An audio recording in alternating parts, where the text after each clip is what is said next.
What kind of secret could demand 3 empty pews at a wedding, reserved not for guests but for ghosts of the past? My name is Emily, and I thought I knew everything about the man I was about to marry. James was my rock-steady, kind, with a smile that could melt the coldest doubts. We'd planned our wedding for months, every detail polished to perfection. The lilies, the vows, the little cafe where we'd first met woven into the table settings. But 2 weeks before the ceremony, his mother, Margaret, made a request that turned my world upside down. Margaret was a woman of sharp edges and guarded smiles. She'd always been polite but distant, her approval of me seeming more like tolerance than warmth. So when she called me to the family's old Victorian home, I braced myself for a lecture on tradition or table manners. Instead, she sat me down at her polished oak table, her hands folded tightly, and said, "Emily, I need you to reserve 3 pews at the wedding. Empty. No one sits there." I blinked, waiting for an explanation. None came.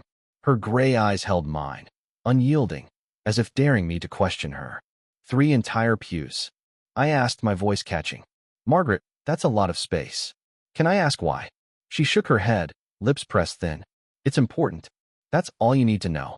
Her tone was final, like a door slamming shut. I left her house that day with a knot in my stomach, her demand echoing in my mind. James was as baffled as I was when I told him. 3 pews. Empty. That's odd, even for Mom, he said, rubbing the back of his neck. He promised to talk to her, but days passed, and he came back with nothing. "She won't budge," he said, his brow furrowed. "She just says it's necessary." Necessary. The word hung between us like a storm cloud. I wanted to push back, to demand answers, but I loved James, and I didn't want to start our marriage with a feud. So I agreed, reluctantly, to leave 3 pews empty in the church. The days leading up to the wedding were a blur of nerves and excitement, but Margaret's request gnawed at me. Who were those pews for? Why the secrecy? I imagined all sorts of possibilities: superstitions, family traditions, maybe a quirky tribute to distant relatives. But nothing prepared me for the truth.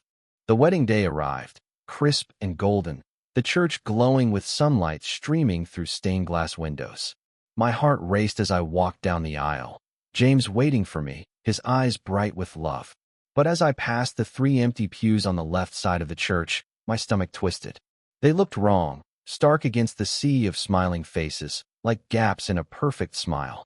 Margaret sat in the front row, her face unreadable, her hands clasped tightly in her lap. The ceremony was beautiful, our vows heartfelt, but those empty pews haunted me. During the reception, I couldn't take it anymore. I found Margaret alone by the dessert table, her eyes distant. "Margaret," I said, my voice trembling, "please, tell me why those pews had to be empty." For a moment, I thought she'd brush me off again. But then her shoulders sagged, and she gestured for me to follow her to a quiet corner. "Emily," she began, her voice softer than I'd ever heard it. "Those pews weren't for the living." My breath caught. She looked down, her fingers tracing the edge of her glass. 20 years ago, James lost his father and 2 sisters in a car accident. They were on their way to a family wedding me nieces. James was only 10, the only one who survived. He doesn't talk about it, but it broke him for a long time. I felt the air leave my lungs. James had mentioned a car accident once, briefly, but never the details. Never this. Margaret's eyes glistened. I couldn't bear the thought of them not being there, in some way, for his wedding. The 3 pews they were for them. David, Lily, and Sarah. I needed them to have a place, to feel like they were watching over him. Tears stung my eyes as the weight of her words settled.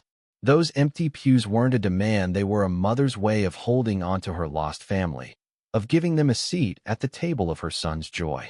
I reached for her hand, and for the first time, she didn't pull away. "I'm so sorry," I whispered. "I had no idea." She squeezed my hand, a small, sad smile breaking through. "I should have told you sooner. It's hard to talk about." That night, as I danced with James under the string lights, I understood the depth of his silence, the scars he carried quietly. Those empty pews weren't just for Margaret, they were for him, too. A silent acknowledgement of the family he'd lost, but never stopped loving. I vowed then to honor them, not just in empty seats, but in the life we'd build together. The next morning, I found Margaret in the church, sitting in one of those pews, her head bowed. I sat beside her, and we didn't speak. We didn't need to. In that quiet, I felt a bond form not just with her, but with the family I'd never meet. Those 3 pews, once a mystery, became a bridge between past and present, a reminder that love endures, even through loss.